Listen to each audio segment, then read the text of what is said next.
Quote Retreat by Sandor. One quote, one reflection, one thought that could bring a moment of light and energy to your day. Join me as we take a look at today's quote. The quote is by Albert Schweitzer, born 1875, died 1965. It reads, "A great secret of success is to go through life as a man who never gets used up." Let's take a moment together to explore the messages within this quote. Here's something that might surprise you. Albert Schweitzer, one of history's most impactful humanitarians, believed the secret to success wasn't working harder, but rather never letting yourself get used up.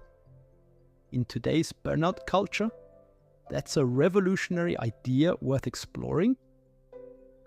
That's such a fascinating perspective, especially coming from someone who managed to be a world-class physician, theologian, philosopher, and concert organist all at once. You know what's striking about his approach?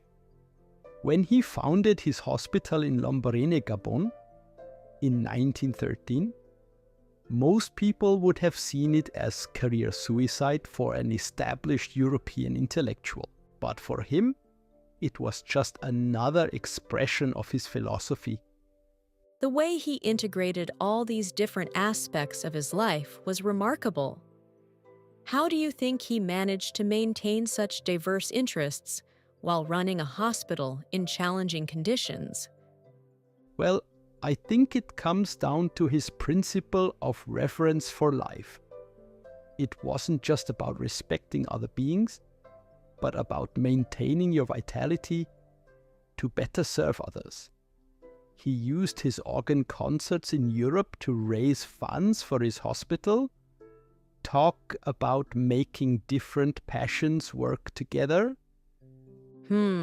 That's such a different approach from today's hustle culture that tells us to focus on one thing and grind until we burn out. Exactly. And here's what's interesting. During World War I, when he and his wife were held as prisoners of war in the French colony, he didn't stop working. He used that time to develop his philosophical writings and plan future medical projects. That's incredible resilience. And it shows his philosophy wasn't about avoiding challenges, but about maintaining inner resources even in difficult circumstances. You know what else is fascinating? He didn't just impose Western medicine on his patients in Africa. He studied local healing practices and worked to integrate them with his medical knowledge. That kind of openness probably helped prevent mental exhaustion. So he was basically practicing cultural competency and integrative medicine way back in the early 1900s. That's pretty revolutionary. Right? And when he won the Nobel Peace Prize in 1952 at age 77, most people would have seen it as a career capstone and retired. Instead, he used the prize money to expand his hospital and kept working well into his 80s. Well, that challenges our modern assumptions about aging and capacity, doesn't it? He was writing sophisticated philosophical treatises while doing demanding physical work in his later years. And get this, his hospital in Lambaréné is still operating today, more than a century later. That's what happens when you build something sustainable rather than burning yourself out quickly. You know, in our age of endless notifications and constant connectivity, we could learn a lot from his approach to sustained attention and engagement. Right? I think he would emphasize having a clear central purpose that guides how we engage with technology and modern demands. His philosophy wasn't about avoiding complexity, it was about approaching it with intention and wisdom. The way he combined intellectual work with practical service, demonstrates that, doesn't it? He showed that different pursuits could energize rather than drain each other. And here's what I find most inspiring. He maintained his intellectual rigor throughout his life. His philosophical works weren't simplified or dumbed down.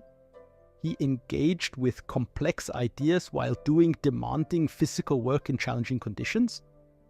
That's such a powerful message for anyone feeling overwhelmed in today's world. There's another way to approach life and work.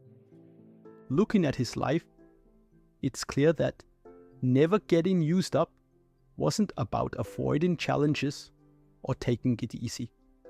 It was about finding ways to engage with life that continuously renewed and energized him, even in the face of significant obstacles.